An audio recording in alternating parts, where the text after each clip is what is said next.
নমস্কার বন্ধুরা, শ্রীপর্ণাস ব্লগসে সকলকে ওয়েলকাম জানিয়ে আজকের ভিডিওটা শুরু করছি।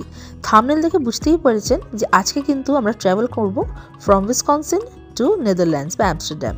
সেই মতোই কিন্তু সকালে সমস্ত কাজকর্ম সেরে নিয়ে ঘরবাড়ি গুছিয়ে নিয়েছিলাম।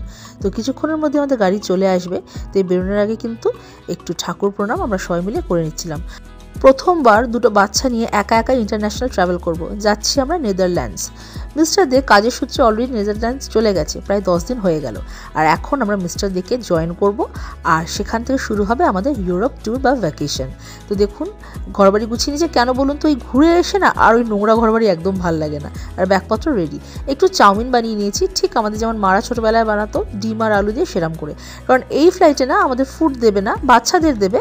তো যদি বাচ্চারা না খেতে চায় সেই খাবার, সেই জন্য কিন্তু আমি একটু খাবার বাড়ি থেকে বানিয়েই নিলাম। আর আগে থেকে আমি উবার রিজার্ভ করে রেখে দিয়েছিলাম, তো সেই মতো কিন্তু উবার টাইমলি চলে এসছে। তো ফ্লাইটটা কিন্তু আমাদের উইসকনসিন থেকে না, আমরা শিকাগো থেকে ফ্লাইট ধরবো। কারণ ওখান থেকে ডাইরেক্ট ফ্লাইট টু হচ্ছে রেজভিক, মানে আমরা পৌঁছাবো আইসল্যান্ড। আবার সেখান থেকে আমাদের কিন্তু কানেক্টিং ফ্লাইট হবে টু নেদারল্যান্ডস। তো চলুন, ঠাকুরের নাম নিয়ে কিন্তু আমরা বেরিয়ে পড়েছি। তো আমাদের বাড়ি থেকে শিকাগো এয়ারপোর্ট হচ্ছে 65 মাইলস মতো, আর যেতে লাগবে ঘন্টাখানেক। তো আমাদের সেদিনকে 1 ঘন্টা 10 মিনিট, মানে 1 ঘন্টা 10 মিনিট মতনই লাগে মোটামুটি পৌঁছাতে। তো আমরা খুব এক্সাইটেড যে ফার্স্ট টাইম একা একা ট্রাভেল করছি। তো তবে আমাদের থেকে বেশি মিস্টার দেই চিন্তা করছিল, কারণ যেহেতু একা একা আসছি। আসল ব্যাপারটা হচ্ছে এখানে তো বেশ কয়েকটা বছর আছি, আর এই শিকাগোতে আমরা বহুবার গেছি। ভয় সেরকম করছিল না, বাট স্টিল যেহেতু দুটো বাচ্চার পুরো দায়িত্ব একা নিয়ে আমরা যাচ্ছি, মানে আমি যাচ্ছি, সেই জন্য একটু নার্ভাস ফিল হচ্ছিল। তো দেখুন গল্প করতে করতে কিন্তু আমরা পৌঁছে গেছি এই শিকাগো এয়ারপোর্টে। তো আমাদের ছিল টার্মিনাল নাম্বার 5, মানে আমাদের যেহেতু ফ্লাইট ছিল আইসল্যান্ড এয়ার, তো টার্মিনাল নাম্বার 5-এ কিন্তু আমরা সেই মতো লোকেশন দিয়েছিলাম। তো কটা জিনিস মাথায় রেখেছিলাম, আর মনে করছিলাম যে মিস্টার দে কী করে, কারণ এইগুলো না মিস্টার দেই করে, ফার্স্ট টাইম আমি করছি। মানে গিয়ে বোর্ডিং পাস নেওয়া, ব্যাগ চেক ইন করানো, এবং বাড়ি থেকে বেরোনোর সময় বারবার নিজের ওয়েটটা চেক করা ব্যাগের, যে 23 কিলোজের আন্ডারে আছে কিনা। তো আমাদের ফ্লাইটে আমরা 3 জন যাচ্ছি, 3 জনেরই পার হেড একটা করে চেক ইন লাগেজ আর একটা করে কেবিন লাগেজ ছিল। কিন্তু ওই বাচ্চাদের আর কত চেক ইন লাগেজ নেবে, তো একটাই চেক ইন লাগেজ হয়েছিল, আর দুটো পিঠের ব্যাগ ছিল কেবিন লাগেজ। আর দেখুন আমরা বোর্ডিং পাস পেয়ে গেছি, এখন যাবো আমরা সিকিউরিটি চেক ইন করতে। তো সিকিউরিটি চেকিংও হয়ে গেছে। ইট ওয়াজ ভেরি স্মুথ, কারণ আমরা সেইভাবেই ব্যাগপত্র প্যাক করেছিলাম। মানে যদি কোনো লিকুইডস নেন সেটা সবসময় মনে রাখবেন 100 ml এর নিচে নিতে হবে, বা 100 ml এর মধ্যে নিতে হবে। আর জিপলক ব্যাগে ক্যারি করবেন, মানে ট্রান্সপারেন্ট ব্যাগে। আর খাবার নিলে খাবারটা আলাদা প্লাস্টিকে নেবেন, যাতে ওরা ইজিলি চেক করতে পারে। তো এই সব প্রসেসের মধ্যে গিয়ে যেতে যেতেই কিন্তু আমাদের সব কিছু ঠিকঠাক হয়ে গেল। আর এখন যাচ্ছি আমরা আমাদের গেট নাম্বারের কাছে বসতে। তো আমাদের গেট নাম্বার ছিল M8। আর আপনারা যারা আমার ভিডিওস দেখতে পছন্দ করেন তারা কিন্তু অবশ্যই একটা লাইক, শেয়ার আর কমেন্টের মধ্যে জানাবেন যে আমার ভিডিওসগুলো কেমন লাগছে। জানি আপনারা ভিডিও দেখছেন, কিন্তু যদি একটু বেশি ভালো লাগে তাহলে প্লিজ সাবস্ক্রাইব করবেন আমার চ্যানেলকে। Help me to reach 2000 subscribers. তো চলুন ভিডিওটা এগিয়ে নিয়ে যাওয়া যাক। তো এই কথায় বলে না যে আপনি সব কিছু ঠিকঠাক করতে পারবেন না, তো সবই প্যাকিং করেছিলাম। আর এরপরে আসার সময় 1 বোতল জলও ভরে এনেছিলাম, যে মাথায় ছিল যে সিকিউরিটি চেকিংয়ের আগে জলটা ফেলে দেবো। তো সেটা ফেলা হয়নি। তো সিকিউরিটি চেকিংয়ের ক্ষেত্রে কিন্তু সবসময় জলটা ফেলে দেবেন, খালি বোতলে খুব একটা অসুবিধা হয় না, কিন্তু ভরা বোতল থাকলে ওরা সেটা নিয়ে নেয়। তো বাচ্চারা জল তেষ্টা পাচ্ছিল, তো জল কিনতে যাব তার আগে একটু খাবারও অর্ডার করে দিয়েছিলাম, যে ফ্লাইটের একটু সময় ছিল। আর এখানে দেখুন বার্গার অর্ডার করেছি, আর ওরা এরকম একটা প্যাড দিয়েছে, বলেছে যখন ভাইব্রেট করবে তখন বুঝবেন আপনার খাবারটা রেডি হয়ে গেছে। তো ভাবলাম যে খাবারটাকে নিয়ে আসি, তারপর জলটা কিনবো। তো আমরা এখানে বার্গার অর্ডার দিয়েছিলাম, তো তার সাথে ফ্রাইস ছিল। আর ফ্রাইসটা এত পরিমাণে ছিল, বাচ্চারা বার্গারের থেকে ফ্রাইস খেতে বেশি ভালোবাসে। তো ওরা বলছে আমরা ফ্রাইসটাকে খাবো, সবটাই খাবি, কিছু ফেলবি না। তো জলটা কিনে আনতে আনতে দেখলাম যে এখানে ভেস্টিবিউলের সাথে কিন্তু আমাদের এই ফ্লাইটটাও জুড়ে দেওয়া হচ্ছে, আইসল্যান্ড এয়ার চলে এসেছে। So it's time to fly. বোর্ডিংয়ের দিকে শুরু হয়ে গেছে। এইবার কিন্তু সব ঠিকঠাক করে প্লেনে উঠে পড়তে পারলেই কিন্তু উই উইল রিচ ইউরোপ। তো আমরা রেডি হয়ে গেছি। আর এই বোর্ডিংয়ের সময় সবসময় খেয়াল রাখবেন, হাতে সবসময় পাসপোর্ট আর বোর্ডিং পাসটা রেখে দেবেন, কারণ বারবার চেক করে। তো হয়ে গেছে, তো উঠে পড়ছি আমরা এখন আমাদের ফ্লাইটে। তো ফ্লাইটটা বেশ ভালোই ছিল। আর যা যা থাকে আর কি ফ্লাইটের মধ্যে, যে সামনে একটা স্ক্রিন থাকে সিনেমা দেখার জন্যে, আর এই সামনে লেগ স্পেসটা খারাপ বলবো না, ঠিকঠাকই ছিল। সাথে একটা ট্রে টেবিল থাকে খাবার খাওয়ার জন্য। তো বাস। তো এদিকে কিন্তু our plane has started rolling, আর আমরা আর কিছুক্ষণের মধ্যেই উড়ে যাব।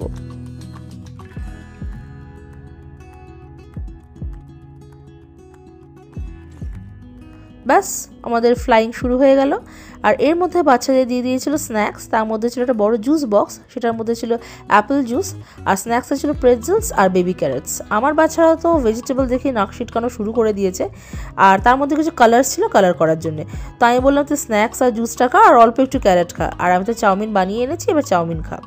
আর আমি অ্যাজ ইউজুয়াল যদি ফ্লাইটে উঠে হ্যারি পটারের মুভি পাই আমি আর কিচ্ছু দেখবো না। I just love Harry Potter so much. আর বাচ্চারা ততক্ষণে খাবারটা ফিনিশ করছিল আর আরিয়াস একটু মুভি দেখছিল। তো ফ্লাইটটা মোটামুটি স্মুথই আমি বলবো ছিল, কিন্তু মাঝখানে জাস্ট 15 মিনিটের মতো একটু টার্বুলেন্স ছিল, মানে ভালোই নড়ছিল। তখন বাবা বলছিল চিন্তার কোনো কারণ নেই, just keep your seat belts on, that's all. তো এরপরে যেটা ছিল যে আমাদের একটা ঘন্টা খানেকের মতো লেওভার ছিল। তো এক্ষুনি আমরা আইসল্যান্ডে ল্যান্ড করব, আর ওপর থেকে আইসল্যান্ডটা এত সুন্দর লাগছিল দেখতে যে কি বলবো, মানে দুর্ধর্ষ সুন্দর। তো বলে রাখি আমাদের কিন্তু এখানে আইসল্যান্ড থেকে আমস্টারডামের ফ্লাইটের মধ্যে লেওভার ছিল 1 ঘন্টার। তার মধ্যে কিন্তু আমাদের ইমিগ্রেশনটাও হয়েছিল, আর ইমিগ্রেশন হওয়ার পর দেখলাম এখানে সিকিউরিটি চেক ইন ছিল না। তো আমরা ইমিগ্রেশন করে কিন্তু আবার রেডি হয়ে গেছিলাম নেক্সট ফ্লাইটের জন্য। আমরা আর বসার সময় পাইনি, মানে 1 ঘন্টা না, মানে কিছুই না লেওভার, কারণ মোটামুটি 40 মিনিট আগে থেকে আপনার বোর্ডিং শুরু হবে। 1 ঘন্টা মানে বুঝতেই পারছেন, তো আমাদের 20 মিনিট আমাদের নেমে ওদিকে ইমিগ্রেশন করতে যা যা সময় লেগেছিল। তো ইউরোপ ঘুরতে গেলে লাগে সেঙ্গেন ভিসা। তো আমরা সবাই সেঙ্গেন ভিসাতেই গেছিলাম। মিস্টারদের সেঙ্গেন ভিসাতে গেছে, কিন্তু যেহেতু ও অফিসের কাজে গেছে ও বিজনেস ভিসাতে গেছে সেঙ্গেন ভিসারই।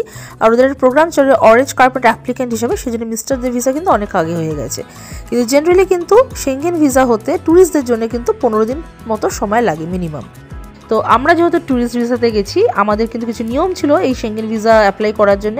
তো প্রথম যেটা লাগবে সেটা হচ্ছে আপনার প্রুফ অফ ইনকাম, আর সেটার জন্য মেন লাগবে হচ্ছে আপনার ব্যাঙ্ক ব্যালেন্স বা ব্যাঙ্ক স্টেটমেন্ট, যেটা দেখাবে যে ইউ হ্যাভ এনাফ ব্যালেন্স আর you are going to coming back to your country.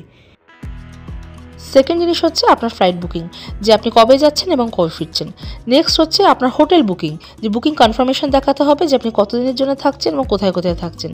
আরেকটা ইম্পর্টেন্ট জিনিস হচ্ছে ইন্স্যুরেন্স, আপনাদের কিন্তু একটা মেডিকেল ইন্স্যুরেন্স নিতে হবে এবং দেখাতে হবে যে আপনার ইন্স্যুরেন্স নেওয়া আছে, শরীর খারাপ হলে you can take care of yourself. তো সেঙ্গেন ভিসা নিতে গেলে কিন্তু এই জিনিসগুলো আছে। এটা কিন্তু অ্যাপ্লিকেশন, মানে আপনার ভিসা অ্যাপ্লিকেশনের আগেই কিন্তু আপনাকে এইগুলো সমস্ত কিছু করে নিয়ে তবেই ভিসা অ্যাপ্লাই আপনি করতে পারবেন। আর যখন ইমিগ্রেশন হবে তখন কিন্তু জিজ্ঞেস করে যে আপনি কতদিনের জন্য এসেছেন আর কতদিন থাকবেন, আর আপনার হোটেল আর ফ্লাইট বুক আছে কিনা। আর এই দেখুন আপনাদের সাথে গল্প করতে করতে কিন্তু আমরা পৌঁছে গেলাম আমস্টারডামে। তো এই ফ্লাইটটা খুব একটা বেশি বড় ছিল না, প্রায় 3 ঘন্টা মতো ছিল। তো আমরা নেমে পড়লাম আমস্টারডামে। তো ভীষণ এক্সাইটেড লাগছিল, কারণ প্রায় আমরা 10-11 দিন পর মিস্টারদের সাথে দেখা হবে। বাচ্চারা ভীষণ মিস করেছে মিস্টারদেরকে, আর আমি তো অফকোর্স। তোমরা ওয়েট করছিলাম কতক্ষণে মিস্টারদের সাথে আমাদের দেখা হবে। ওদিকে মিস্টারদেরও ফোন করে বললো যে ও বেরিয়ে পড়েছে এয়ারপোর্টের উদ্দেশ্যে আমাদেরকে নেবে বলে। তো আমরা এটা শিফল এয়ারপোর্টে নেমেছিলাম আমস্টারডামে। তো আমরা এখন খুঁজছি যে কোন এক্সিটটা দিয়ে বেরোলে আমরা ফটাফট মিস্টারদের সাথে দেখা করতে পারবো। তো দুজন মিলে কথা বলে ঠিক করে নিলাম যে কোন গেট দিয়ে বেরোনো হবে আর কোথায় হবে আমাদের মিটিং পয়েন্ট। তো চলুন বেরিয়ে পড়া যাক। আর বেরিয়ে না মনটা জাস্ট ভালো হয়ে গেল যখন এই লেখাটা দেখতে পেলাম যে আই আমস্টারডাম। মানে কথাটা মনে হচ্ছে গ্রামাটিক্যালি রং, কিন্তু মাঝখানটা হচ্ছে যে আপনি দাঁড়াতে পারবেন, মানে you can say that I love Amsterdam, বা আপনি আছেন ইন আমস্টারডাম, মানে এরম টাইপের। তো এই ছিল আজকের ভিডিও। তো ভিডিওটা যদি ভালো লেগে থাকে, হেল্পফুল লেগে থাকে, আমাকে কিন্তু অবশ্যই কমেন্টের মাধ্যমে জানাবেন। আমি জানি আপনারা আমার ভিডিওস দেখেন এবং ভালোবাসেন। আরেকটু ভালোবাসা যদি আমার উপর বসান তাহলে খুব খুশি হব। Please do subscribe to my channel and help me rich two 1000 subscribers. সবাই ভালো থাকবেন, সুস্থ থাকবেন। দেখা হচ্ছে খুব শীঘ্রই পরের ভিডিওতে। টাটা।